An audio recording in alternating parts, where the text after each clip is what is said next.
Good morning. It is Friday, December 18th, 2020. Back here for Bed Talk number 194. Yeah, 194. And today I'm going to talk about unless. I recently had, just about a week ago, a really fascinating experience with a gentleman by the name of William Brown. I met William through the Lunch Club. If you don't know what that is, reach out to me separately. I'd love to share it with you. It's one of the coolest things I've experienced over the last couple of months, and the opportunity to meet and connect with people all over the world for interesting conversations. And William has a podcast, and he has this podcast where it's not about what your subject is or what you're an expert on. Every conversation is a discussion of a single word. And those of you who know me know I love words. And I love exploring words. I think words matter. The words we say, we don't say, what they mean to others. I'm always focused on words. So I immediately said, William, I'd love to be on your podcast. And I said, so do the people know ahead of time what the word will be? And I think he assumed that I was concerned because, oh, yes, absolutely. They know at least 5, and sometimes 7 days ahead of time. I said, well, William, actually, I'd like to do your podcast without knowing the word ahead of time. Have you ever done that? And he said, no, no one's ever asked that. Are you serious? I said, that sounds like real fun because you don't get to prep for it. You don't plan. You don't get to think about it. It's all in the moment. He said, okay. And he said, and you realize, Jeff, that I'll know the word, but you won't. I said, that's fine. I don't want to know the word. So last Saturday morning, we got on a recording session and we did it. And this was the word that came up. And I have to admit, when he said the word for the first time on the show, I had a little twinge in my stomach because this is not a word I've ever thought about before. Since I think so much about words, I guess I assume he's going to pick some word that I've at least thought about at some point. And I remember thinking, oh boy, this is really a challenge, but this is what I like. This is the fun part of life and living, not knowing what the answers will be, not being prepared, just being in the moment, being present.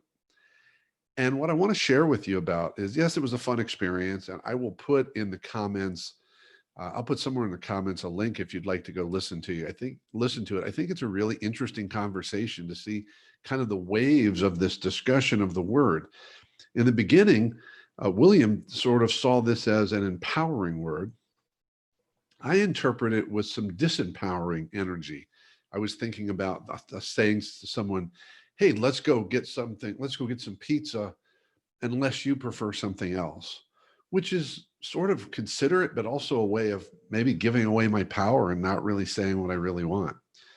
And then we went through this discussion about, well, what about the unpart of this? We have words like uncomfortable, unable, um, uncooperative. Like the takes away from the good stuff.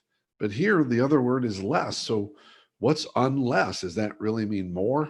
It was a really interesting discussion, philosophical discussion, um, source of words discussion, without ever having a definition. William may have looked it up. I didn't. We didn't look anything up. We never talked about definitions. We just talked about the word and the impact we see and experience with it. What was really interesting is at the end, probably in the last 15 minutes or less, a song lyric hit me. And I couldn't place it. Then I found it, and it's from the show Hamilton. And it's a song where they're singing about a difficult situation. And the word unless was at the end of the sentence. It literally finished like I call it a lingering invitation to possibilities. And so I finished this conversation of the word unless, thinking about how opening it is and how opportunistic it is and how empowering it is and uplifting it is. So imagine this. Here's some examples. I don't think we can achieve our goal unless. I think we're stuck in this situation unless. There's no way I can make a change in my life right now unless. I just can't envisioning this happening unless. So where could you use a little more unless in your life, your relationships, and your business? Where's that situation that seems difficult to overcome or just frightening? and just say the statement, but just add that word at the end and let it linger, just like this. Unless. I don't know all the meanings of unless, but I found a special use of it on that conversation with William Brown.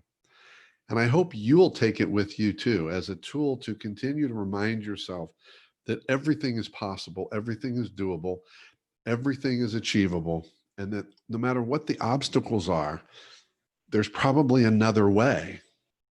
And unless is the opening to those other ways and other possibilities.